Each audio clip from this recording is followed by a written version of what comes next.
ప్రతి ఇయర్ లాగే ఈ ఇయర్ కూడా ఉగాదికి నేను ఉగాది పచ్చడి నేనే చేసేస్తాను అనుకున్నాను. కానీ ఈ సంవత్సరం కూడా నేను పడుకుని లేచేటప్పటికి మా మమ్మీ మొత్తం పూజ అంతా కంప్లీట్ చేసేసింది. ఈ ఇయర్ కూడా వేస్ట్ అయినట్టే. ఇంకా ఉగాది పచ్చడి ఈసారి టేస్ట్ అయితే బాగుందని చెప్పేసి కొంచెం ఎక్కువగానే లాగించేసా.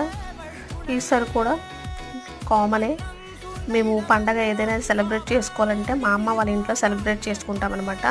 మా 3 ఫ్యామిలీస్ కలిసి చేసుకుంటాం, మేము, మా పిన్ని వాళ్ళు, ఇంకా మా అమ్మమ్మ వాళ్ళు. అండ్ ప్రతిసారి పండగకి లంచ్తో కంపల్సరీ ఐస్ క్రీమ్ ఇంకా కూల్ డ్రింక్ పక్కాగా ఉంటుంది. కానీ ఈసారి నేను వచ్చేటప్పటికి వీళ్ళందరూ ఐస్ క్రీమ్స్ లాగించేశారు. లేడీస్ అనేక ఇంకా ముచ్చట్లు స్టార్ట్ చేయక ఉంటామా, అలా ముచ్చట్లతో లంచ్ టైం అయిపోయింది. సో ఈరోజుకి లంచ్ అయితే ఈ విధంగా కానిచ్చేసాం. ఈరోజు లంచ్కి మటన్ ఇంకా బిర్యానీ, దాంతోపాటు నా వంతు వదిలేసిన ఐస్ క్రీమ్ ఉండిపోయిందిగా, నా ఐస్ క్రీమ్ నేను వదిలేస్తానా. సో ఐస్ క్రీమ్తో ఈరోజు ఇలా ఎండ్ అయిపోయింది. Please subscribe.